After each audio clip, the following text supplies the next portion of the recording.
안녕하십니까? 잘 지내셨습니까? 오늘 비가 부슬부슬 내립니다. 어, 근데 또 우리는 오늘 저녁 또 이렇게 하나님의 말씀을 함께 공부하게 되었습니다. 제가 기도하고 시작하겠습니다. 아버지 하나님, 정말 존귀하시고 영광스러운 천지 만물의 창조주이신 하나님을 아버지라 부를 수 있는 특권 주심을 감사드립니다. 우리가 이렇게 하나님의 거룩한 자녀가 되었사오니 이제 남은 인생 살아갈 때 어찌해야 자녀다웁게 또 하나님의 거룩한 백성다웁게 살아갈 것인지를 말씀을 통해서 배우게 하여 주시고 그 말씀에 비탈해서 정말 결정하고 선택하고 행동하게 하여 주시고 그 모든 우리의 한 걸음 한 걸음이 아버지 하나님께 기쁨이 되게 하시며 또 많은 사람들에게는 정말 복의 근원이 되는 이런 삶을 살게 하여 주시옵소서. 오늘 말씀을 공부할 때에도 주님 함께하여 주셔서 큰 깨달음이 있게 도와주시옵소서. 예수님 이름으로 기도드리옵나이다. 아멘. 우리가 지난 주일에는 특별히 규범 가운데 그 하나님의 규범이라고 하면 하나님의 말씀이죠. 규범 가운데 도덕법에 대해서 좀 몇 가지 살폈습니다. 이 도덕법은 과거나 현재나 또 미래까지 항상 지켜져야 할 법을 도덕법이라고 이야기를 하는데 도덕법에는 세 가지가 있다 그랬습니다. 크게 첫째는 사랑의 대강령, 하나님을 마음을 다하고 뜻을 다하고 정말 우리의 모든 것을 다해서 하나님 사랑하고 우리의 이웃을 우리의 몸처럼 사랑하는 것, 이게 사랑의 대강령이고요. 또 두 번째, 도덕법의 두 번째는 황금률, 뭡니까? 대접을 받고자 하는 대로 대접하라 라는 것. 그리고 세 번째는 십계명이 있다라는 이런 말씀을 드렸습니다. 그래서 지난 시간에는 이 사랑의 대강령, 그 다음에 황금률에 대해서 좀 살폈고요. 오늘은 지난 시간에 말씀드렸듯이 십계명에 대해서 조금 구체적으로 살펴볼까 생각합니다. 제가 화면을 전환하도록 하겠습니다.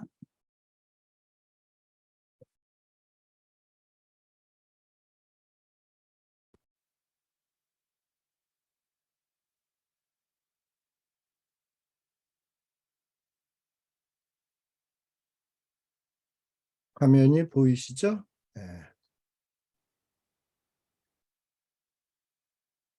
자, 그래서 오늘 우리가 십계명을 살피려고 합니다.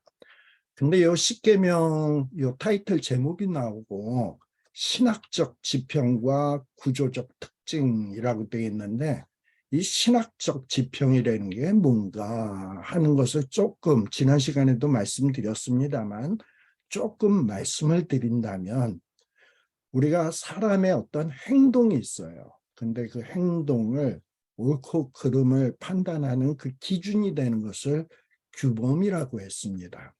우리 예수 믿고 하나님의 백성들도 규범이라는 게 있습니다만 믿지 않는 사람들도 나름대로의 삶의 규범이라는 게 있어요. 이 행동이 바른 것인지 그른 것인지를 판단하는 이런 기준이 있다 이 말입니다. 근데 하나님을 믿지 않는 주님을 믿지 않는 사람들의 그 규범, 기준, 행동을 판단하는 기준이 바른 것인가 할 때 우리는 그렇지 않다고 생각을 합니다. 옳고 그름의 가장 정확한 판단 기준은 하나님의 말씀으로부터 나온다. 말씀을 가지고 판단해야 된다라는 겁니다. 그런 면에서 신학적이라는 거예요. 행동의 옳고 그름을 판단하기 위해서 사람의 상식, 이성에 의해서 판단하는 것이 아니라 하나님의 말씀을 중심으로 하나님이 뭐라고 말씀했는가를 가지고 옳고 그름을 판단해야 된다 이 말입니다. 그런 면에서 십계명은 어떤 신학적 의미를 갖고 있는가? 십계명은 하나님이 주신 말씀이죠. 근데 이 하나님이 주신 이 말씀이 어떤 신학적 의미를 갖고 있는가? 그리고 이 십계명의 구조는 어떠한가 하는 것을 먼저 살펴보도록 하겠습니다. 사실 하나님이 태초에 천지를 창조하실 때에 사람들에게 어떤 행동을 판단할 수 있는 기준과 척도를 주셨어요. 그래서 하나님은 천지 만물을 창조하신 다음에는 우리 인간들에게 인간이라고 하면 아담과 하와였겠죠.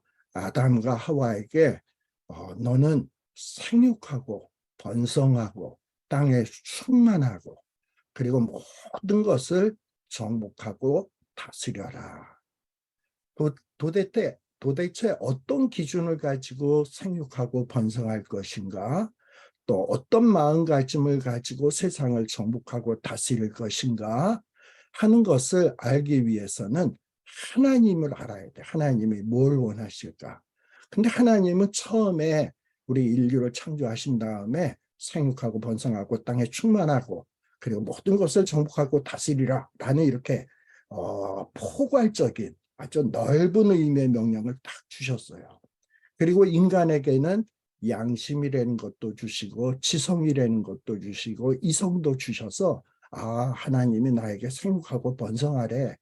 땅에 충만하고 그리고 땅의 모든 것을 정복하고 다스리래. 하나님이 내 지성을 통해서 생각해 보니까 하나님이 이런 식으로 생육하고 번성하라고 하시는구나. 이런 식으로 정복하고 다스리라고 하시는구나. 라는 것을 판단할 수 있는 능력이 최초의 인류에게는 있었습니다. 그러니까 양심과 이성에 의해서 판단할 수 있는 능력이 있었어요. 그런데 아담과 하와가 타락하자마자 타락으로 인해서 이 양심도 이성도 지성도 부패하고 말았습니다.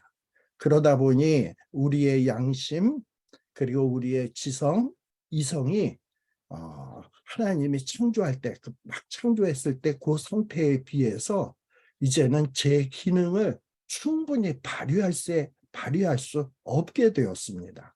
그야말로 양심이 어두워졌고 이성도 어두워졌어요. 그래서 뭐가 옳고 그른지를 제대로 판단을 못해. 그래서 우리 하나님께서는 이런 타락한 인간에게, 부패한 인간에게 너희들이 지금은 좀 부패하고 타락했지만 그래도 너희들이 하나님의 뜻이 무엇인지를 좀 알아야 되겠어. 그래서 샘플로서 주신 이런 법들이 뭐냐? 일종의 도덕법이에요. 그 도덕법 중에 하나가 뭐냐 하면은 이 십계명입니다.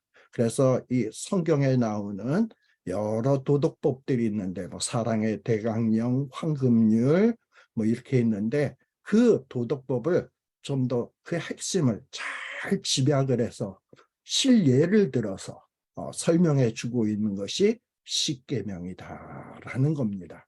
그래서 우리가 이 십계명만이라도 잘 안다면 하나님이 원하시는 것이 무엇인지, 하나님이 옳다고 하는 것이 무엇인지, 하나님이 금하고 있는 것이 무엇인지 하는 것을 우리가 알 수 있어요. 그리고 이 십계명을 기초로 해서 우리의 부족하나마 우리의 지성과 양심을 가지고 깊이 묵상하다 보면 더 구체적인 하나님의 뜻을 우리가 분별해 나갈 수 있는 겁니다. 십계명, 계명이라는 말이 붙었습니다마는 원어로 보게 되면 십계명, 계명이라는 말이 아니라 10개의 말씀들이다 라는 말이에요. 우리는 십계명이라는 말을 사용하고 있습니다만 원어로는 10개의 말씀들, 특별히 여기 말씀이라는 말은 히브리어로 다바르라는 말이에요. 근데 이 다바르라는 말이 말씀이라는 뜻도 있습니다만 때로는 계명으로도 사용된 사례가 있거든요. 자, 그래서 우리가 이 십계명을 10개의 말씀들 이렇게 해도 틀리지 않고 10개의 계명들이라고 해도 문제가 없습니다. 근데 이 10개의 말씀들이라고 한 의미가 무엇인가 하는 것들을 우리가 이제 좀 살펴봐야 되는데요.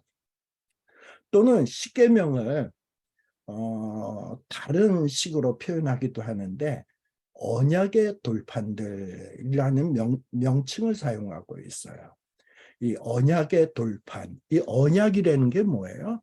하나님과 인간과의 약속이다라는 거예요. 특별히 이 십계명은 어떤 배경 속에서 준 것이냐? 이 하나님과 이스라엘 백성과의 어떤 이 약속을 기초로 해서 주어진 거예요. 특별히 어떤 약속이냐 하면 이 십계명이 언제 주어집니까? 이스라엘 백성들이 애굽에서 노예 생활을 하고 있었는데 그 노예 생활로부터 하나님이 모세를 보내서 구원해 주지 않습니까? 그리고 구원해 주시고 난 다음에는 뭐라고 얘기하냐? 나는 너의 하나님이 되겠다. 그리고 너희는 내 백성이 될 것이다. 정말 이스라엘 백성들이 애굽 땅에 있을 때는 정말 하나님의 백성이라고 이야기하기에는 별 볼 일 없는 삶을 살았어요. 그러나 하나님은 일찍이 아브라함 때서부터 이스라엘 백성들을 자기 백성 삼으시려고 작정을 했단 말이야. 그런데 애굽에서 우상을 숭배하고 별 볼 일 없는 삶을 삶에도 불구하고 하나님은 그 약속을 기억하시고 그들을 구원해내서 야, 너희들이 지금까지는 별 볼 일 없이 살았는지 모르지만 나는 너의 하나님이 될 거야. 그리고 나는 너희를 내 백성 삼을 거야. 이거는 이미 아브라함 때서부터 약속한 거야. 그리고 나는 이 약속을 이루고야 말 거야. 그런데 너희들이 내 백성이 된다면, 백성이 되려고 한다면 너희들은 어찌 살아야 되는지 내가 좀 설명을 해줄게. 이런 10개의 말씀들을 잘 마음속에 간직하고 묵상해서 우리의 구원자이신 하나님이 원하시는 것이 뭐로구나. 하나님이 우리에게 뭘 하기를 원하시는구나 하는 것을 너희들이 깨달아 알아서 살아야 돼. 그래야 하나님의 백성다운 삶을 살 수 있어. 이러면서 이 십계명이라고 하는 것은 이 두 가지, 하나님의 약속 그리고 하나님의 구원, 이 틀 안에서 주어진 것이 뭐냐? 십계명이다라는 겁니다. 이것은 물론 구약시대의 의미로는 그렇습니다만 신약에서도 역시 마찬가지죠. 우리 이 십계명은 구약시대의 백성만 지켜야 될 어떤 규범이 아니에요. 이 십계명은 오늘날 신약시대를 살고 있는, 특별히 은혜시대를 살고 있는 오늘날 우리도 지켜야 될 어떤 영원한 규범입니다. 그런데 우리들이 어떤 사람입니까? 죄와 사망의 노예로 있었던 저희들이에요. 정말 하나님의 자녀, 하나님의 백성 되기에는 부족하기 그지없는 이런 사람들입니다. 그런데 우리 하나님은 예수 그리스도를 보내주셔서 예수 그리스도를 믿는 자마다 하나님의 자녀가 되는 구원의 역사를 우리에게 베풀어 주셨어요. 그리고 우리가 이렇게 구원받은 다음에 어찌 살아야 자녀다운 삶을 살 수 있는지, 그리고 또 우리가 자녀다운 삶을 살 때 얼마나 풍성한 축복을 약속하고 계시는지 하나님은 성경 여러 군데에서 말씀하고 계십니다. 이런 어떤 구속이라고 하는 의미와 이 약속이라고 하는 이 의미 틀 안에서 십계명이 주어졌다면 이것은 신약 시대를 살고 있는 오늘날 은혜 시대를 살고 있는 우리에게도 마찬가지로 지켜져야 될 계명이다. 십계명은 구약 시대의 백성에게만 주어진 것이 아니라 오늘 우리에게도 구원받은 우리에게도 언약의 백성이 된 우리에게도 필요한 계명이다라는 것을 여러분들이 먼저 십계명을 생각할 때 반드시 염두에다 두어야 될 내용입니다. 특별히 십계명은 10개의 말씀들, 십계명이라는 이런 명칭을 사용하고 있고 언약의 돌판들이라는 말을 사용하고 있습니다만 왜 하나님이 10개의 계명을 주었을까? 왜 10개의 계명을 주었을까? 사실 숫자가 이렇게 중요한 것이 아니에요. 사실 이 10이라고 하는 숫자는 우리 구약에서 완전수에 해당되는 수예요. 구약에 보면 완전수에 해당되는 숫자가 몇 가지가 있는데 뭐 3이라든지 삼위일체 할 때 3, 그 다음에 7, 7, 그 다음에 10 또는 100, 1000 이런 것들이 어떤 완전을 의미하는 숫자들이다. 근데 이 십계명이라는 것은 그런 면에서 어떤 의미를 갖고 있는가? 십계명은 완전한 대강령이고 완전한 대헌장이다. 정말 십계명은 정말 충분하고 완전하고 부족함이 없는 계명이다. 그리고 이것은 영원히 지켜져야 될 보편적인 도덕법이다라는 이런 뜻이에요. 자, 그런데 이 십계명은 이 모세의 율법에는 여러 율법들이 있어요. 그런데 이 여러 율법들하고 십계명은 좀 이렇게 다른 점이 있다 이 말입니다. 예를 들면 시민법 지난번에 이야기했죠. 소가 누구를 들이받아서 다쳤을 때는 어떻게 배상해야 된다.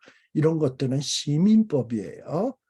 그리고 자식이 부모를 모욕하고 부모에게 불효할 때는 그야말로 돌로 쳐 죽여라. 뭐 이런 법들도 있죠. 이런 것들은 당시의 상황을 염두에다 두고 주신 어떤 특별한 법들이에요. 이런 거를 가리켜서 시민법이다 그래요. 그리고 의식법이라는 게 있죠. 우리가 지금은 구약시대처럼 짐승을 잡아서 제사 지내질 않아요. 근데 구약의 율법에 보면 짐승을 잡아서 제사를 드릴 때도 짐승을 어떻게 잡아라, 어디서 잡아라, 잡은 다음에 그 내장은 어떻게 하고 뭐 이런 구체적인 내용들이 나와 있어요. 제사 의식에 필요한 여러 법들이 있어요. 이런 거를 의식법이라고 합니다. 이 의식법은 오늘날에 그 구약에 쓰여져 있는 그대로 우리가 지키지는 않습니다. 그것은 당시 상황을 염두에다 두고 주신 법이에요. 이런 면에서 의식법이나 시민법 같은 것은 당시 상황을 염두에다 두고 주신 법이지만 십계명은 과거나 현재나 미래에 동일하게 지켜져야 되는 법이다라는 면에 있어서 도덕법이에요. 자, 그런데 이 십계명은 그런 면에서 하나님의 백성이라면 어떻게 살아야 될 것인가? 이렇게 하나님의 백성들의 삶의 방향을 지시해 주는 여러 경구, 10가지의 말씀들로서 주어진 것이에요. 그런 면에서 십계명은 어떤 법이다, 계명이다 라기보다는 야, 너희들이 하나님의 자녀야? 너희들이 하나님의 백성이야? 그러면 너희들은 이렇게 살아야 돼 하면서 말씀하시는 하나님의 선포다, 명령이다, 명령이다라고 생각을 해야 합니다. 이 우리들이 살고 있는 상황은 끊임없이 바뀌고 있어요. 그러나 십계명이 담고 있는 우리를 향한 뜻은 변함이 없습니다. 아무리 상황이 바뀐다 할지라도 이 십계명의 참뜻과 의미는 우리 삶 속에서 계속해서 지켜져야 되는 거예요. 그래서 우리가 어떻게 살 것인가, 하나님의 백성으로 어떻게 살 것인가 라고 생각할 때 이 십계명은 불변하는 토대다. 계속 지속되어야 될 토대다라는 것을 생각해야 합니다. 그래서 우리가 십계명을 외우기도 하고 우리가 교회에서 십계명에 대해서 많이 배워서 대부분의 신자들은 십계명 나는 십계명에 대해서 다 알아 이렇게 생각하기가 쉬운데 그렇지 않습니다. 십계명을 깊이 묵상하다 보면 이 십계명에는 굉장히 심오한 의미가 있고 깊은 의미가 있다는 것을 우리가 간과해서는 안 된다. 그래서 우리가 십계명의 내용을 구체적으로 다 살필 수는 없습니다만 오늘 이 십계명의 내용 가운데서 중요한 몇 가지들을 조금 전반부에서 설명을 해드리려고 생각을 합니다. 이 십계명에는 서론이라는 게 있어요. 우리 십계명은 우리가 뭐 제1은 나 외에 다른 신을 두지 말라. 그 다음에 어떤 형상이라도 만들지 말라. 하나님의 이름을 망령되이 일컫지 말라. 이러면서 따다다다다 제1, 제2, 제3 해서 10번째까지 이거를 십계명이라고 생각하는데 이 십계명 앞에는 서론이 있어요. 그 서론이 뭐냐? 이 얘기예요. 나는 종되었던 애굽 땅에서 구원해낸 여호와라. 그러면서 제1은 제2는 이러면서 시작이 되는 거예요. 그래서 십계명의 서론은 뭐냐? 나는 종되었던 애굽 땅에서 너희를 구원해낸 여호와란 말이 십계명의 서론이에요. 근데 이것이 의미하는 바가 뭐냐? 이 십계명을 주신 주체가 누구인가 하는 것을 분명히 하고 있다는 거예요. 십계명을 주신 주체가 누구입니까? 종되었던 애굽 땅에서 종되었던 종되었던 이스라엘 백성을 구원해낸 여호와 하나님이 지금 이 십계명을 주고 있다라는 겁니다. 그래서 이 여호와 하나님이 십계명을 주셨다라는 것을 분명히 하기 위해서 이 모세가 계명을 받기 위해서 산에 올라갈 때 그냥 평범한 산을 올라갔던 것이 아니에요. 막 산에 올라갈 때 하나님이 십계명을 주시려고 할 때 그 신의 산, 호렙산이 불과 아주 자욱한 연기로서 가득 찼어요. 그리고 온 산에 진동이 일어나고 우레가 치고 번개가 치고 빽빽한 구름으로 쌓여 있었습니다. 정말 사람들이 두려워 떨 만큼 아주 장엄한 광경을 보여주셨던 거예요. 왜 이런 걸 보여주셨을까요? 하나님은 인간과는 구별되다라는 것을 보여주는 거예요. 하나님은 독한 분이다. 그리고 하나님은 정말 경외의 대상이고 경배의 대상이다 라는 것을 보여주기 위해서 그런 어떤 외적인 모양들을 보여주셨습니다. 바로 이런 정말 독하신 하나님, 경외로우신 하나님이 이 십계명을 우리에게 생활의 규범으로서 준 거예요. 자, 그래서 여기에서 또 이 십계명 서론 안에 담겨져 있는 것은 뭐냐? 계명을 주신 주체가 하나님이라는 거예요. 여호와라는 거예요. 근데 우리 사람들은요, 나름대로 이 땅에서 무엇이 선이고 무엇이 바르다라는 걸 예수 안 믿는 사람들도 알아. 근데 예수 안 믿는 사람들도 선하다, 바르다, 악하다, 그르다라는 판단을 누가 그 기준을 만들어내냐? 인간들 스스로가 자기의 양심이라든지 자기의 지성. 근데 자기의 양심과 지성이 뭡니까? 부패한, 부족함, 뭔가 결함이 있는 양심, 결함이 있는 지성을 가지고 옳고 그름을 판단하는 이런 척도를 만들어낸다 이 말이에요. 그러면서 그런 어떤 잘못된 것을 가지고 뭐가 옳다, 뭐가 그르다라고 판단하고 있는데 십계명은 뭐냐? 옳고 그름을 판단하는 이 십계명은 인간이 만들어낸 것이 아니라 여호와 하나님이 주셨다라는 거예요. 이 삶의 행동을 판단하는 10가지의 말씀들은 인간들이 스스로 만들어낸 것이 아니고 모세가 스스로 만들어낸 것이가 아니고 하나님으로부터 받았다라는 거예요. 이런 거를 신율적이다. 하나님이 주신 율법이다. 신율적 윤리다라는 거예요.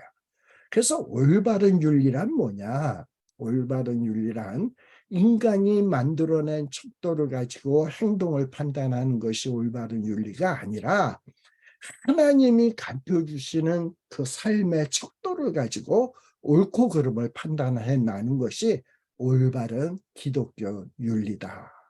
그래서 이 십계명은 어떤 인간의 노력, 인간의 사색에서 기원한 것이 아니라 이스라엘 백성들이 애굽 땅에서 종되어 있을 때 구원해 내신 하나님이 직접 이스라엘 백성들에게 주신 것이 십계명이다라는 거예요.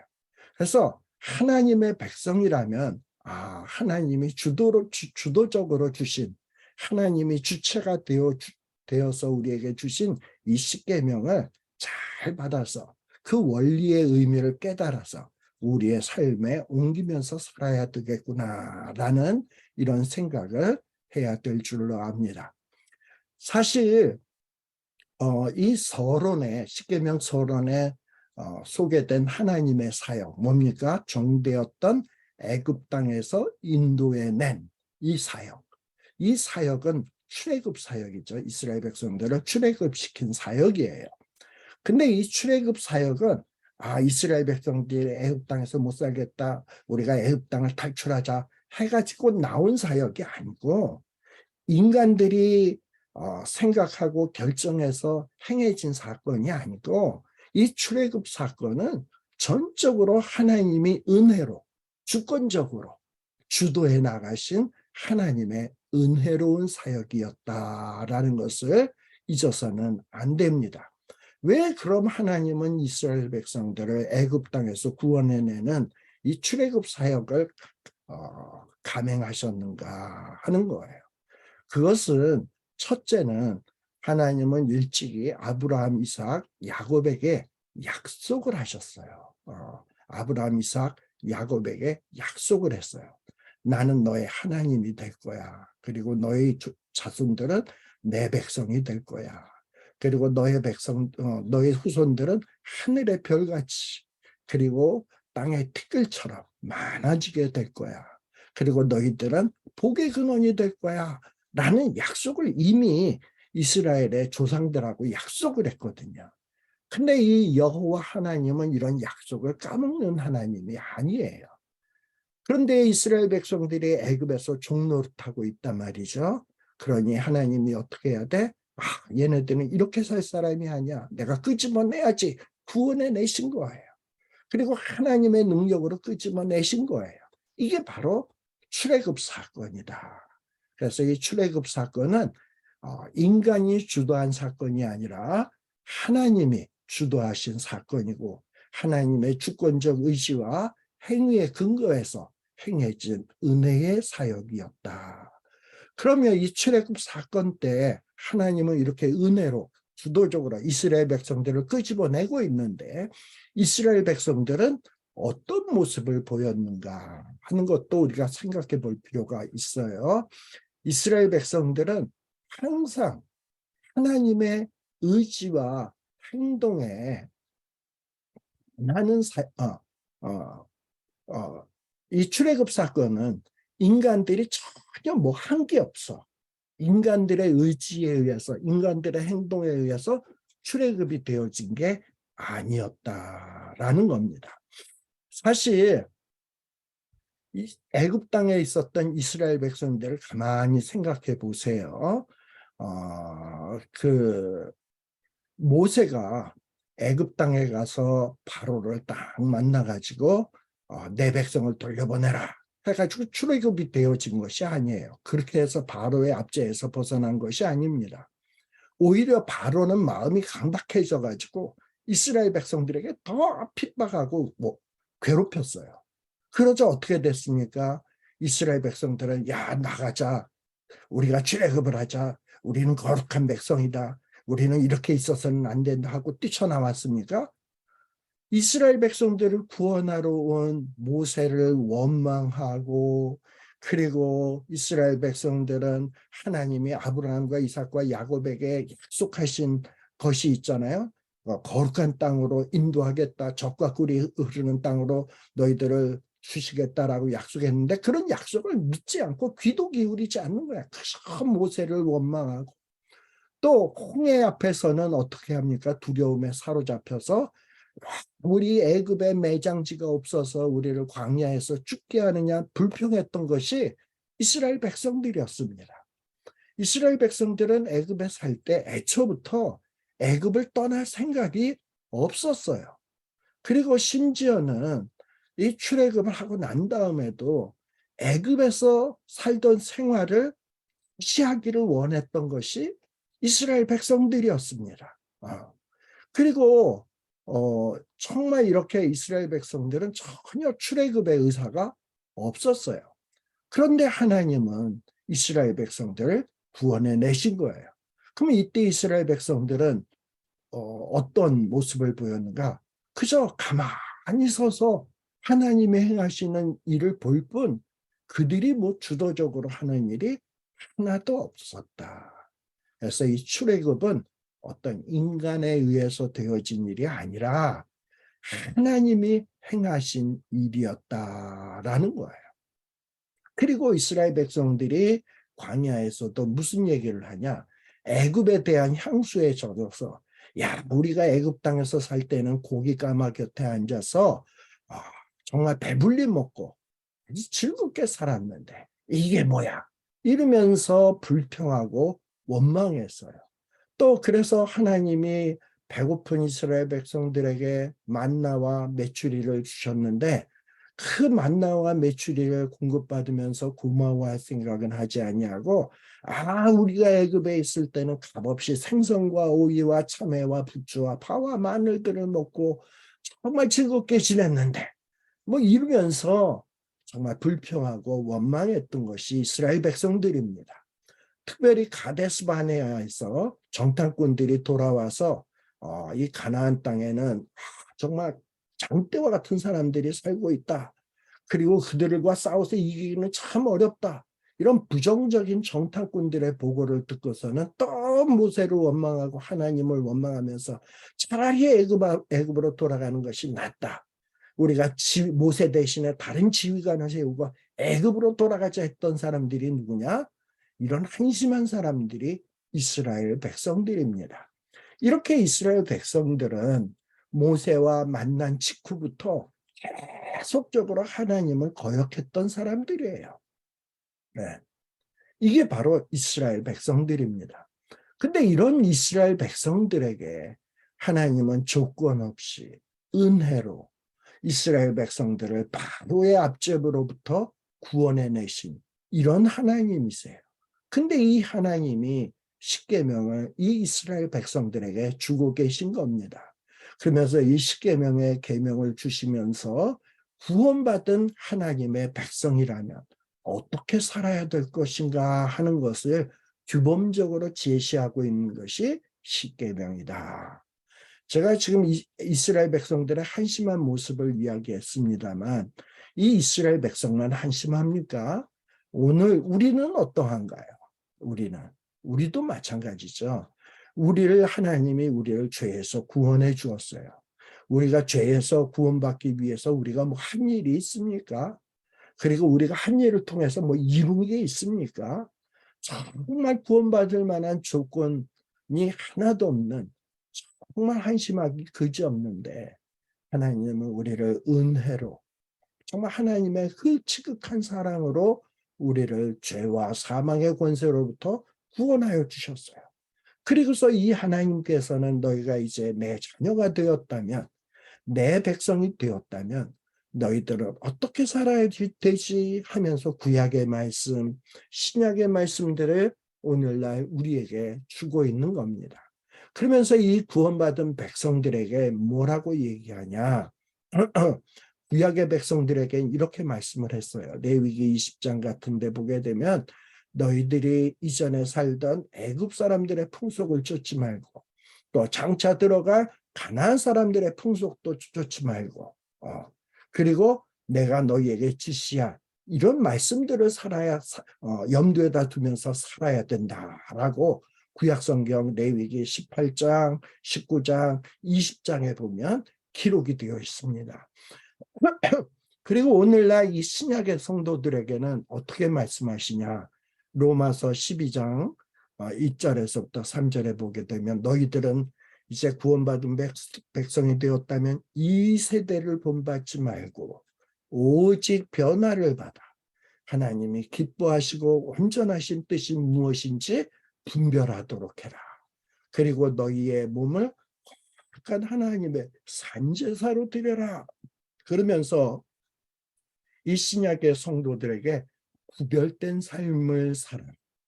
이 세상을 본받는 삶을 살지 말고 하나님이 기뻐하시고 하나님의 온전케 여기시는 그런 삶이 무엇인지를 분별해 깨달아서 정말 하나님의 거룩한 산제사답게 구별된 삶, 하나님 앞에 바쳐지기에 부족함이 없는 삶을 살아라 라고 우리에게 권면하고 있는 겁니다.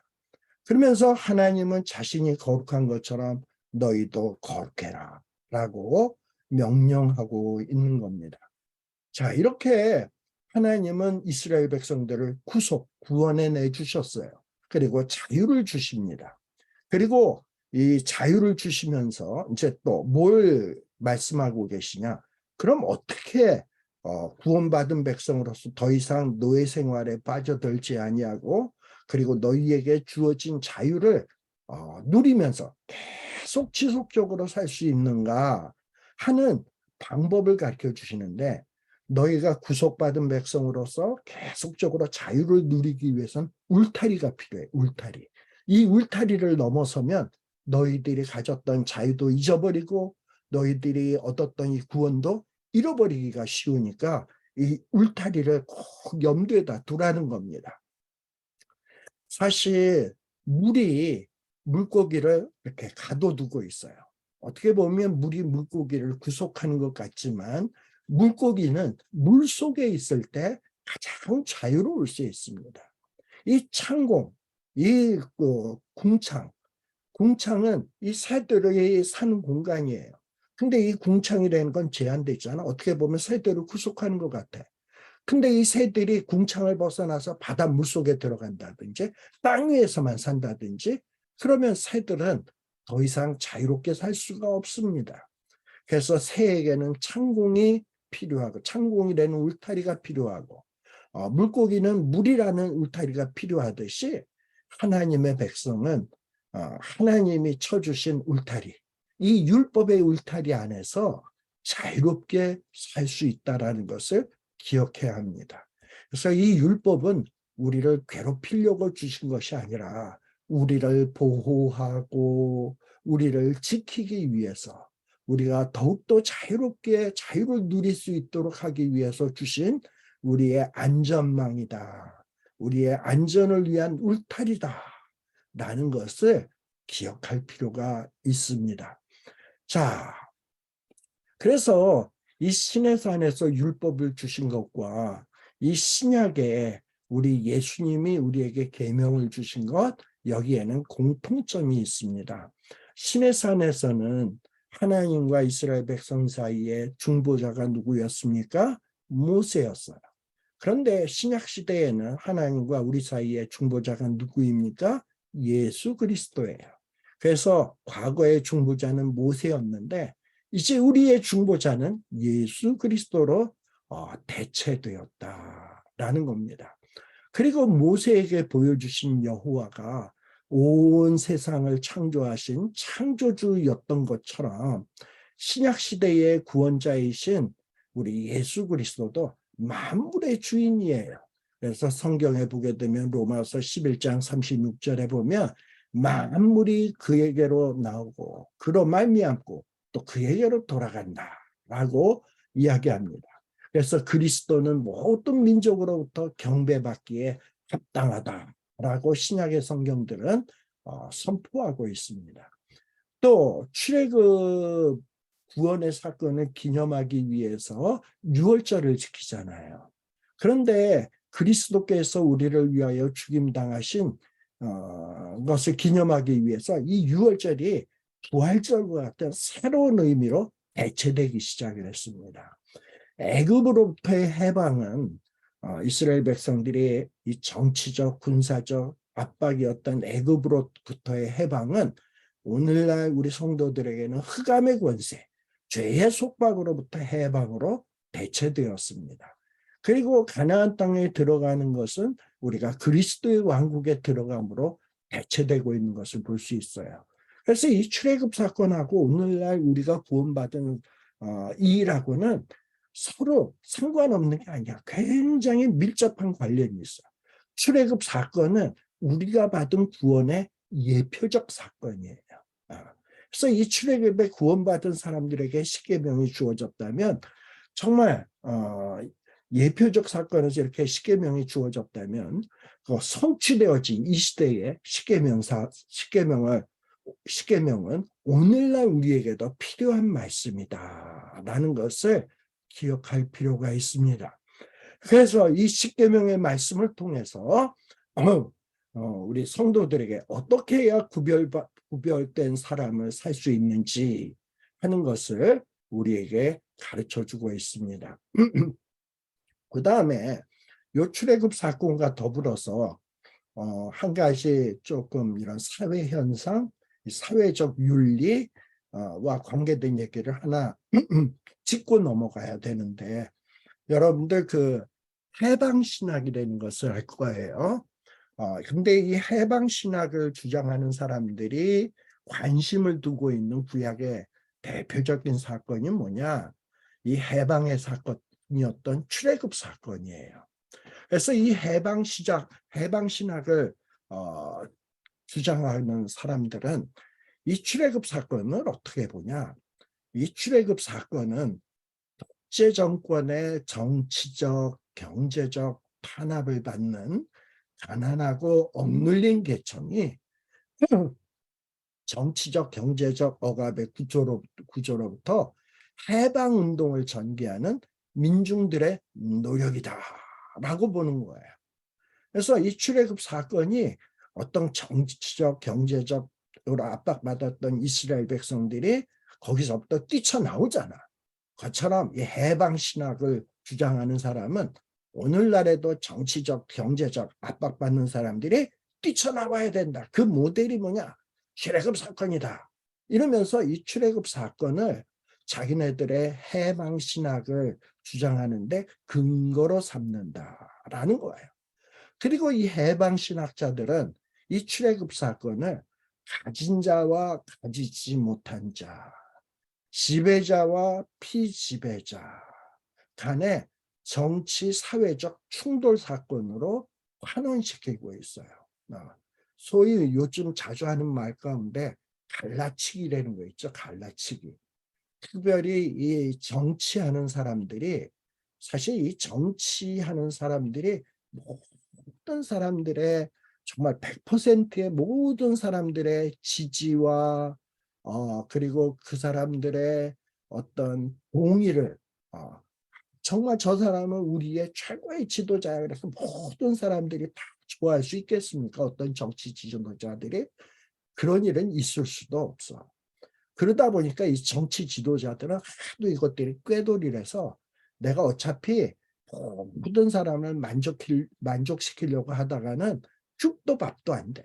내 지지자들도 내가 모든 사람을 만족시키려다 보면 나를 지지했던 사람도 어느 날 등 돌리고 떠나갈 수가 있어. 그러니 내 지지자만들이라도 내가 꽉 지키고 있어야 돼. 근데 자기를 지지해 주는 사람들은 주로 어떤 사람들이냐? 정치적으로, 경제적으로 핍박받는 사람들. 이런 사람들이 누군가를 의지하려고 하잖아. 이 사람들이 표가 되겠구나. 이 사람들을 내가 붙들어야 인기를 얻을 수 있겠구나. 내 정치적 세력을 구축할 수 있겠구나. 해가지고 이 정치적으로 억압받는 자, 가난한 자, 없는 자, 그리고 피지배자, 이런 자들 편에 서는 거예요. 어떻게 보면 굉장히 이 정치 지도자들이 약자의 편에 서는 것 같고 도덕적이고 윤리적으로 보여질지 모르지만 안 그래요. 이 정치 지도자들은 가난한 자가 이쁘고 그리고 피지배자가 이뻐서 글로 쓰는 게 아니라 그들이 내 편이 되게 만드는데 쉬운 거야. 약자니까. 지배받는 자들이니까 내 편으로 끌어들이기가 쉬워. 그러다 보니 누구를 배척해야 되냐? 가진 자, 그리고 지배하는 자. 여러분, 약자가 더 많아요. 피지배자가 더 많아요. 아니면 가진 자나 지배자가 더 많습니다. 수적으로 보면. 가진 자나 지배자가 더 많잖아. 더 적잖아. 그리고 지배받는 자, 약자들이 훨씬 더 다수잖아. 근데 민주사회에서 표가 중요하잖아요. 다수가 중요하잖아. 그러니까 정치하는 자들은 뭐냐? 더 다수의 표를 끌어들이기 위해서 때로는 어떤 짓거리를 하냐? 가진 자와 못 가진 자, 지배자와 피지배자를 갈라치게 하는 거야. 그래서 대결 구문으로 만드는 거야. 그리고 자기는 더 많은 표를 가지고 있는 지배받는 자, 약자의 표를 서는 거야. 그러면서 출애굽 사건을 봐봐. 이 피지배자들이, 약자들이 저 가진 자를 갈아엎고 그야말로 뒤집어 엎고 자유를 얻지 않았냐. 우리도 그렇게 해야 된다. 이러면서 출애굽 사건을 해방신학의 롤 모델로 사용하는 것입니다. 그런데 이거는 이 성경에 나오는 출애굽 사건을 정말 무식하게 해석했기 때문에 그렇다. 이 십계명이 무슨 의미인지를 전혀 모르기 때문이다 라는 겁니다. 제가 아까 십계명 서론을 이야기했잖아요. 십계명은 누가 주었다? 십계명은 인간이 만들어낸 것이다. 인간이 어떤 행동의 옳고 그름을 판단하기 위해서 인간이 자기네 이성과 양심으로 만들어낸 것이 십계명이다? 아니에요. 이 십계명은 누가 주신 거냐? 이스라엘을 해방시킨 주체가 누구냐? 여호와 하나님이에요. 여호와 하나님께서 이스라엘 백성들을 해방시키시고 그리고 뭐라고 얘기하냐? 너희들이 이 계명을 지켜라. 제1은 제1은 이렇게 주신 거예요. 그래서 이 해방시킨 주체는 이스라엘 백성들을 애굽 땅에서 해방시킨 주체는 이스라엘 백성이 아니라 하나님임을 분명히 십계명 서론에서 이야기하고 있어요. 이 계명을 지켜야 될 사람들은 계명을 지키라고 명령하는 자가 누구냐? 어떤 이스라엘 백성의 어떤 지배자, 어떤 이스라엘의 왕, 이스라엘의 귀족이 아니라 이 계명을 지키라고 주신 분은 누구냐? 하나님이라고 얘기하고 있는 거예요. 그리고 이스라엘 백성들을 해방시킨 주체는 누구죠? 이스라엘 백성이다? 아니다. 하나님이다.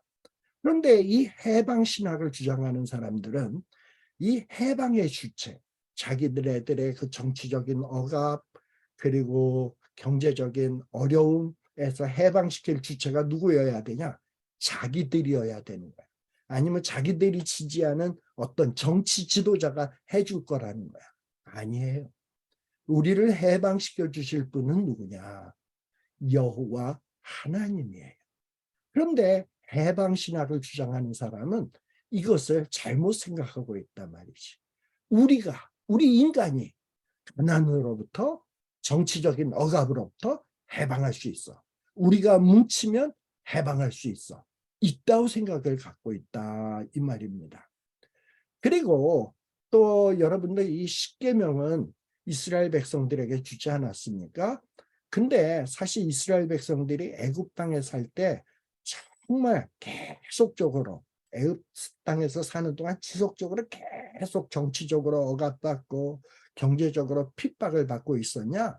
천만의 말씀이다라는 거예요. 우리가 다 알다시피 이 애굽 땅에 제일 먼저 이민 왔던 자가 누굽니까? 요셉이에요. 물론 요셉이 처음 애굽 땅에 와서 보디발의 아내 모함으로 인해서 감방에 갇히게 되고 정말 극심한 어떤 고난의 삶을 살았던 것도 사실입니다만, 그러나 어떤 바로의 꿈을 해몽해주고 이 요셉은 그야말로 출세를 했어요. 그래서 총리 대신이 되었단 말이야. 감옥에 있던 자가 총리 대신이 되었어요. 지배자가 되었다 이 말이에요. 그리고 이 요셉의 초청을 받았던 이 요셉의 형들, 또 요셉의 아버지였던 야곱, 한 70명의 식구들이 애굽 땅에 오지 않습니까?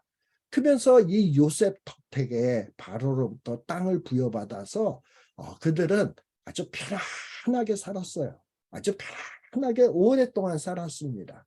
정치적 억압도 없었고요. 그때는 경제적인 어려움도 없었어요. 잘 먹고 잘 살았어요. 그러다 보니까 사실 그렇게 살던 것이 이스라엘 백성 아닙니까? 애굽 땅에서 요셉 덕택에 잘 먹고 잘 살다 보니까 그런 사람들이 광야에 나와서 그야말로 정말 척박한 이 광야 생활, 사막 생활을 하다 보니 이 애굽에서 잘 먹고 잘 살던 때가 생각나지 않습니까? 그때는 고기 가마 옆에서 고기도 먹고 우리들이 마늘, 부추 그야말로 그런 거 먹으면서 즐겁게 살았는데 이게 뭐냐? 이 광야에서 맨날 사막 땅 행군이나 하고 맨날 텐트 폈다 접었다 이러고 생활하고 이게 뭐냐? 애굽 땅에서 죽었으면 훨씬 더 좋을 뻔했다. 이런 생각하지 않겠습니까? 이만큼 이스라엘 백성들은 오랫동안 애굽 땅에서 편안한 삶을 살았던 사람들이었어요. 그런데 마지막 때에 요셉을 알지 못하는 새 왕이 등장하면서 이스라엘 백성들이 억압을 당하고 핍박을 당하기 시작을 했던 것입니다. 애굽 생활 400년 몽땅 다가 어떤 핍박과 그리고 어려움에 있었던 것이 아니다라는 것을 우리들이 생각할 필요가 있어요. 그래서 어떤 이 출애굽 사건이 어떤 정치, 경제적 탄압으로부터 민중들이 어떤 자의식으로 깨닫고 그리고 스스로 해방하려고 하는 것이 해방신학이고 그리고 해방신학의 롤모델이 출애굽 사건이다 라고 주장을 하는데 이거는 얼토당토한 얘기다. 출애굽 사건은 하나님이 해방시킨 사건이지 민중이 해방시킨 사건이 아니다. 그리고 출애굽의 민중은 애초부터 가난과 억압 속에 떠서 살았던 사람이 아니라 처음에는 편안한 삶을 살았던 사람들인데 이들이 편안한 삶을 살면 되겠습니까? 하나님의 백성인데 복의 근원이 되는 삶을 살아야 되는데 빛과 소금의 직분을 감당하면서 살아야 되는데 그저 이 세상의 애굽이라고 하는 편안한 곳에 푹 눌러 앉아서 편안함만을 누리려고 하니까 요거 봐라 요거 안 되겠다 얘들을 끄집어내야 되겠다 해서 요셉을 알지 못하는 새 왕을 일으켜서 잠시 핍박을 주시고 고통을 주셔서 안 나올래야 안 나올 수 없도록 끄집어낸 사건이 출애굽 사건이지 민중의 자의식이 깨어나가지고 해방한 사건이 아니다 이 말입니다. 그런데 해방신학을 주장하는 사람들은 민중이 스스로 자의식을 통해서 때로는 민중신학과 같은 이런 교육을 통해서 의식이 깨어져 가지고 인간들이 해방을 이룬 사건이 출애굽 사건이다. 이러고 얘기하는데 이건 말도 되지 않는다. 참다운 해방, 참다운 자유는 누가 주시는 것이냐? 하나님이 주시는 것이다 라고 이야기하는 것이 성경이다.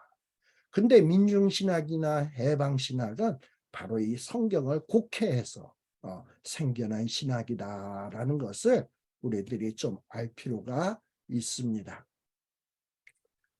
그리고 또 출애굽 사건은 민중의 자의식에 의해서 해방된 사건이 아니고 이 출애굽 사건은 하나님의 애초부터 아브라함과 이삭과 야곱에게 약속한 사건이었어요. 여러분들 창세기 15장 같은 데 보게 되면 하나님은 벌써 아브라함에게 뭐라고 얘기했냐? 야, 네 후손들이 장차 애굽에 들어가게 될 거야. 그리고 거기에서 4대 만에 돌아오게 될 거야. 그리고 그렇게 돌아오게 되면 이 가나안 땅에 거하던 아모리 족속, 헷 족속 뭐 이런 족속들을 다 몰아내고 내가 그 땅을 너에게 줄 거야. 하나님이 이미 그 약속을 했어요. 아브라함에게. 그래서 뭔가 민중의 자의식에 의해서 해방되어서 가나안 땅에 들어와서 가나안 땅을 얻은 사건이 출애굽 사건이 아니고 이 출애굽 사건은 하나님이 아브라함과 이삭과 야곱에게 약속한 것을 기억하시고 그 약속의 성취를 통해서 이루어진 것이 출애굽 사건이다라는 겁니다. 우리의 구원도 마찬가지예요. 우리의 구원도 내 자의식에 의해서 내가 뭘 각성하고 깨달아서 해탈하고 구원받은 게 아니고 이 구원의 계획을 하나님이 일찍부터 갖고 계셨어요. 그리고 그 구원의 계획을 하나님이 약속한 대로 이루시는 거예요. 하나님은 오늘날도 무엇을 우리에게 약속하고 있습니까? 내가 계획한 대로 영접하는 자, 곧 그 이름을 믿는 자들에게는 뭘 주시겠다? 하나님의 자녀되는 권세를 주시겠다.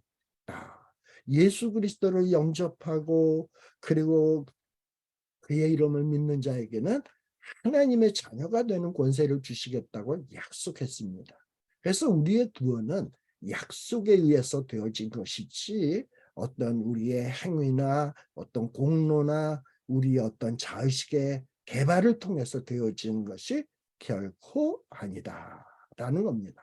그래서 어떤 해방이라고 하는 것은 인간의 자의적인 사회적 혁명, 또 해방을 위한 투쟁에 의해서 되어지는 것이 아닙니다. 이 출애굽 사건은 하나님의 주도적이고 은혜로운 사건이었고 하나님에 의해서 하나님의 약속에 근거해서 이루어진 사건이다. 그래서 이 출애굽 사건을 해방신학이나 민중신학의 근거로 삼아서는 절대 안 된다라는 겁니다. 그리고 또 뭐라고 또 뭘 또 생각해 봐야 되냐 하면 이 십계명을 듣는 청중이 누구인가? 십계명을 가만 보세요. 너는 나 이외에 다른 신을 내게 두지 말라. 그래서 너 내게 이러면서 2인칭 명령을 받는 사람들이 너라고 하는 2인칭 단수로 되어 있다는 사실을 우리가 주목해 볼 필요가 있습니다. 자, 너희들이 아니고 복수가 아니고 너라고 돼 있어요. 2인칭 단수예요. 즉 뭐냐면 이 십계명을 받아야 될 대상은 받아서 지켜야 될 대상은 우리들 하나님이 보실 땐 너희들이 아니고 나예요. 너 나가 이 십계명을 받아서 지켜야 된다 이 말입니다.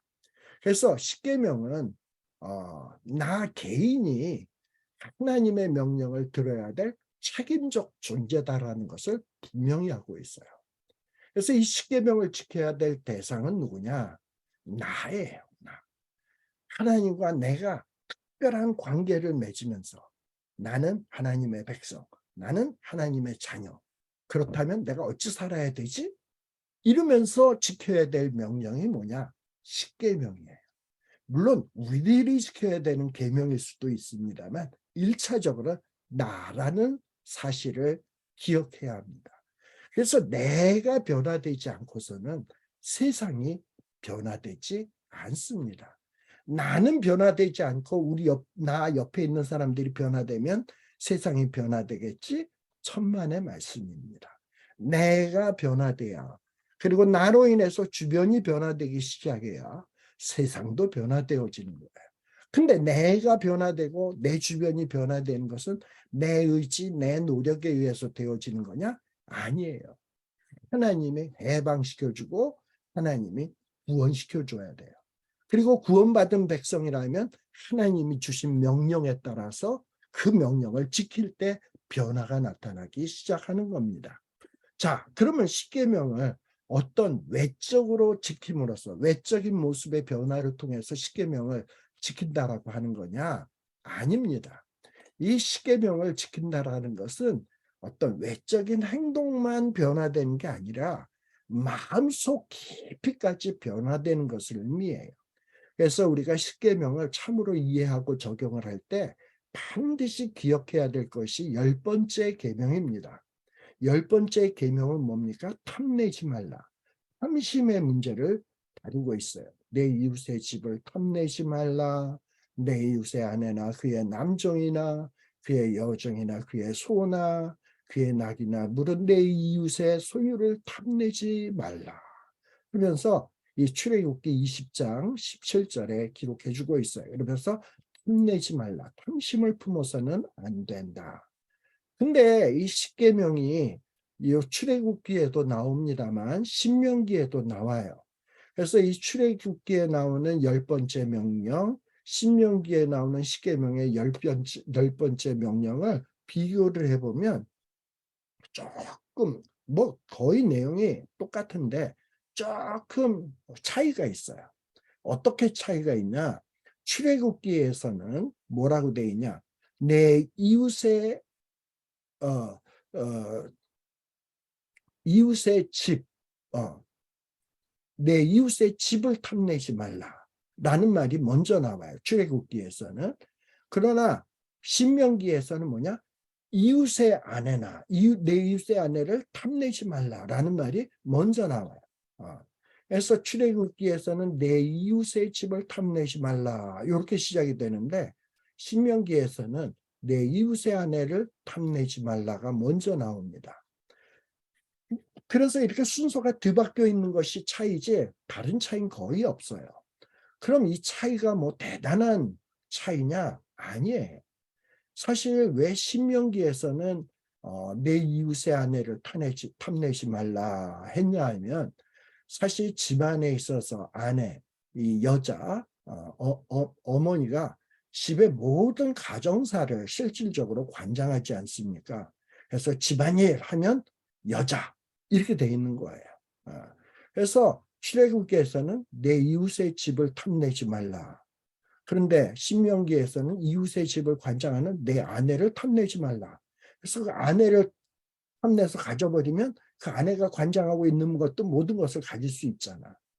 그래서 뭐 이렇게 신명기와 출애굽기는 서로 다른 의미냐? 아니다. 뭐 이렇게 대단한 차이는 아니다. 근데 더 중요한 것이 뭐냐? 10번째 계명이 우리에게 시사하고 있는 것은 신명기와 출애굽기의 어떤 차이가 중요한 게 아니라 중요한 것은 뭐냐면 탐내지 말라라는 거예요. 이 탐내지 말라, 즉 마음의 문제를 다루고 있다는 것이 이 10번째 계명의 중요한 거예요. 즉 무슨 얘기냐? 외적인 행동으로만 명령을 지키는데 끝나서는 안 되고 마음속까지도 다스려야 된다. 그래서 나쁜 마음을 품어서는 안 된다. 그게 탐내지 말라라는 거예요. 사실 탐낸다라는 말은 어떤 뜻이냐? 어떤 대상에 대해서 단순히 바라거나 그리고 어떤 동경하거나 하는 정도가 아니에요. 탐낸다. 십계명에서 나오는 탐낸다라는 말은 어떤 뜻이냐? 단순히 바라거나 동경하는 정도가 아니라 저 대상을 내 거로 삼아야 되겠다. 그리고 결심을 품는 것. 이게 탐심이에요. 예를 들어서 탐심은 뭐냐? 새가 하늘을 날다가 어떤 좋은 열매가 달려있는 나무를 발견하고 관심을 가지고 나뭇가지에 앉았다가 쉬었다가 다시 날아가는 게 아니라 여기 좋은 열매들이 많어? 그럼 그 나무에다 아예 등지를 틀고 사는 것에 해당되는 용어가 탐심이에요. 자, 그러면 어떤 대상을 소유하고자 하는 결심, 그 결심이 나쁜 겁니까? 아니에요. 이 10번째 계명은 탐내는 것, 그 자체를 거부하는 것이 아니고 합법적으로 허용되지 않은 것을 탐하는 것. 이건 정말 합법적이지 못해. 그럼에도 불구하고 내 거로 만들어야 되겠어. 이런 것이 바로 탐심이라는 거예요. 10번째 계명에서 금하고 있는 탐심이다. 합법적으로 허용되지 않은 어떤 것을 탐하는 것, 소유로 삼으려고 하는 것, 즉 악한 탐욕, 이거를 탐심입니다. 사실 우리가 인생을 살다 보면 탐내야 될 것들이 있어요. 우리에게 합법적으로 허용된 것은 탐내야 합니다. 그렇잖아요. 그리고 우리가 허용된 대상에 대해서 사랑과 즐거움으로 탐해야 합니다. 예를 들면 어떤 겁니까? 내가 정말 남들이 존경하는 직업을 가져야지. 그걸 내가 꼭 내 거로 삼아야지. 근데 그걸 하기 위해서는 내가 어떻게 해야 된다? 열심히 공부해야 돼. 그리고 열심히 노력해야 돼. 그리고 내가 최선을 다해야 돼. 그래서 그것을 탐하고 그것을 얻기 위해서 노력하는 거예요. 이런 것들이 뭐냐? 건전한 탐심이에요. 이런 건전한 탐심은 필요한 겁니다. 그리고 내가 사랑하는 아내, 내가 사랑하는 아내와 정말 즐거운 시간을 보내고 싶어. 내 아내와 나는 정말 행복을 나누고 싶어. 그리고 즐거운 것, 맛있는 것, 기쁜 것, 이것을 늘 함께하고 싶어. 이걸 탐하는 것이 잘못입니까? 이거는 법적으로 보장된 거예요. 근데 이런 걸 탐해야 되는데 내가 아내가 아닌 다른 여자와 행복을 나누고 싶어. 즐거움을 함께하고 싶어. 기쁨을 함께하고 싶어. 이런다면은 이건 합법적이지 않지. 자, 그래서 내가 합법적으로 허용되지 않은 대상을 추구하고 부러워하고 그것을 획득하기 위해서 다른 사람의 삶을 궁지에다 몰아넣는 것은 정당한 탐심이 아니다라는 겁니다. 자, 이 탐심은 행동의 어머니다. 즉 내가 무엇을 탐하느냐에 의해서 행동이 결정되어진다는 거예요. 그래서 이 탐심을 꼭 품고 있다 보면 어떤 행위로 나아가게 되어 있습니다. 그래서 성경에 탐내다라는 말이 나오는 구절들을 보면 그에 뒤따라 나오는 동사들이 있어. 신명기 7장 25절 같은 데 보면 탐내다라는 말이 나오고 뒤에는 취한다라는 말이 나와요. 미가서에서는 탐낸다라는 말이 나오다가 빼앗는다라는 말이 나와요.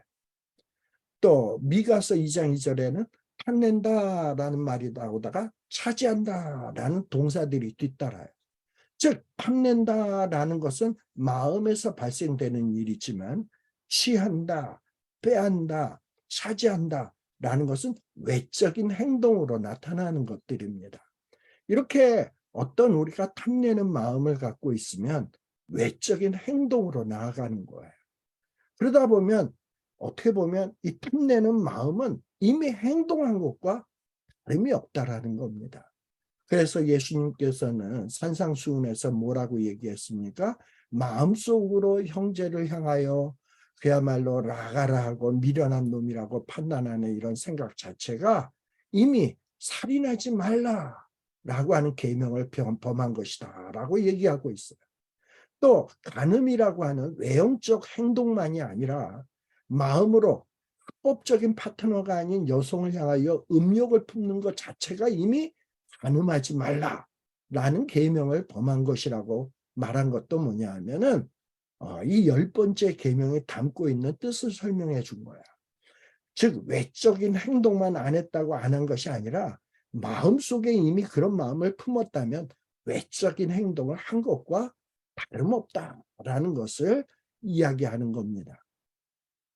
이렇게 우리가 어떤 잘못된 욕심으로 탐심을 품기 시작하면 그 마음을 통제하지 못하고 마침내 행동으로 밀어붙이게 되고 그리고 그 행동을 이루기 위해서 계획을 수립하게 되고 그리고 그 행동을 행함으로써 큰 일을 그르치게 된다라는 겁니다. 이렇게 10번째 계명이 우리에게 강조하는 것은 뭐냐? 계명은 어떤 외적으로만 행하는 것이 아니라 마음까지 다스릴 수 있어야 한다라는 겁니다. 그래서 이 마음을 다스릴 수 있어야 된다. 그렇다고 해서 이 마음을 다스린다라는 것이 어떤 추상적이고 이 철학적인 사색을 통해서 마음을 깨끗이 하라는 얘기 아니에요. 우리 인간은 육체와 영혼이 있습니다. 근데 이 육체와 영혼이 하나예요. 육체 따로 영혼 따로 이렇게 나누어지지 않고 육체와 영혼이 하나예요. 그래서 이 육체, 영혼, 마음 이게 다 하나란 말이야. 분리할 수 없다 이 말이에요. 그래서 우리 마음속으로 영혼이 갈구하고 있는 것을 육체의 행동으로 나타날 수밖에 없어요. 그래서 늘 우리가 어떻게 해야 되냐? 외적인 행동도 거룩해야 되지만 우리 마음속이 거룩해야 된다. 근데 이거 쉽지 않은 일이죠.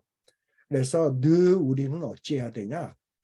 하나님 앞에 엎드려야 돼. 우리의 연약함을 인정하고 하나님, 나는 거룩하게 살고자 하는데 이게 뜻대로 되지 않네요.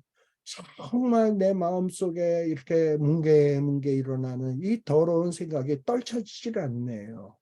불쌍히 여겨 주옵소서. 성령으로 충만케 하옵소서. 성령의 소욕은 육체의 소욕을 거스리나니라고 했는데 성령의 소욕을 주어서 나의 이 육체의 소욕을 눌러주시옵소서 하고 주님 앞에 엎드릴 때 하나님께서 우리에게 은혜를 베푸시고 그것을 행할 수 있는 힘을 주신다라는 것을 기억하시기를 바랍니다. 자, 그런데 우리 신약 시대의 바리새인들은 어떠했습니까? 전혀 겉모양에만 신경을 썼지 마음속을 다스리지는 않았다. 그리고 성경에 보게 되면 예레미야 17장 9절에 보게 되면 우리의 마음을 어떻게 묘사하고 있냐? 만물보다 거짓되고 심히 부패한 것이 마음이다.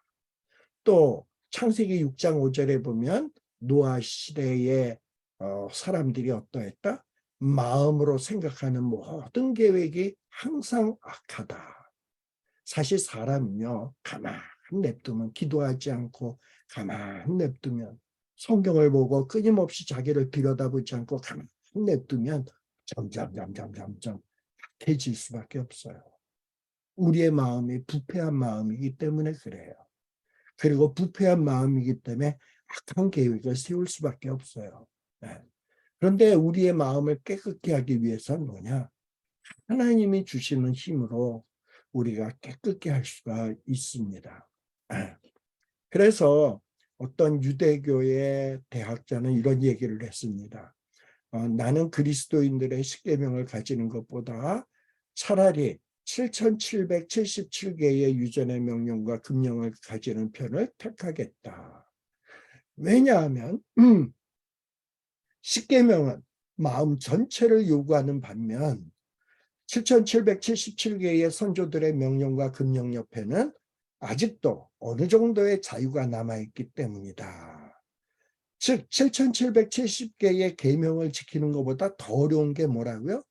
마음으로 십계명을 지키는 게 더 어렵다는 거예요. 네. 정말 우리의 마음을 다 해서 이 십계명의 참뜻을 깨닫고 순종하는 것은 그만큼 어렵다라는 겁니다. 자, 그래서 우리들이 십계명을 잘 지키기 위해서는 마음을 다스릴 줄 알아야 돼요. 더 나은 집이, 더 좋은 자리, 또 더 좋은 직업, 우리가 이런 거를 바랄 수 있죠. 그런데 다른 사람이 나보다 더 많이 가졌다고 해서 그 가진 것을 질시하고 또 그 남의 가진 것을 빼앗으려고 하는 거, 이거 비기독교적이에요. 나의 집이 비록 다른 사람의 집보다 작고 나의 아내가 다른 여자들보다 덜 매력적이고 나의 직업이 친구나 어떤 내가 알고 있는 사람의 직업보다 어떤 더 조금 못한 것이라 할지라도 우리는 마음속에 하나님이 주신 나의 집이 내게 가장 좋은 것이며 내 아내가 내게 가장 예쁜 여인이며 내게 주신 직업이 가장 풍성한 열매를 거두는 직업이다. 하나님이 이것을 주신 데는 뜻이 있지. 그 뜻이 뭘까?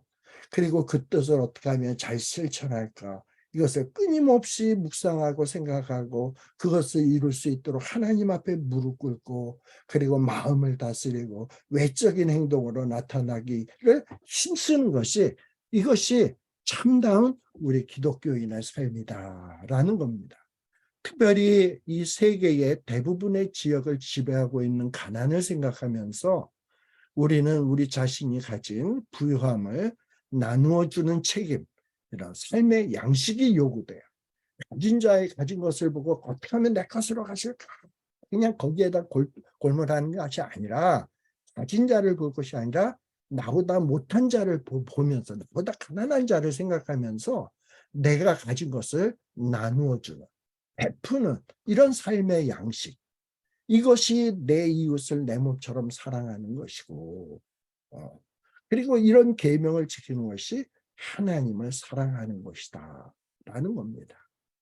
그래서 이 10번째 계명은 흠하는 삶이 아니라 흠내지 말라 했잖아. 흠내지 마는 정도가 아니라 베푸는 삶을 살라는 거예요. 이웃을 내 몸처럼 사랑하는 삶을 살라 이 말입니다. 그래서 이 십계명에 대한 중요한 담고 있는 뜻이 무엇인지를 설명을 드렸는데요. 뭐 1계명의 뜻은 무엇이고 2계명의 뜻은 무엇이고 좀 이렇게도 살펴야 되겠습니다만 그런 문제는 제가 신명기 강해를 할 때 1계명을 지킨다는 것이 어떤 의미인가? 2계명을 지킨다는 것이 어떤 것이 2계명을 지킨다는 것인가? 3계명을 지킨다는 것은 뭔가 하는 것을 신명기 강해를 할 때 제가 좀 설명을 드렸습니다. 그래서 그것을 일일이 다 설명을 하려고 하면 이거는 너무나도 시간상으로 오늘 다루기에는 너무나도 부족하다. 그러나 이 십계명이 담고 있는 뜻이 무엇인가?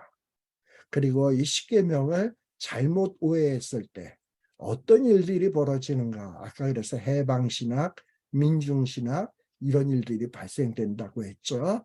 그래서 이 십계명에 대한 대략적인 개괄적인 이야기를 좀 말씀을 드렸습니다.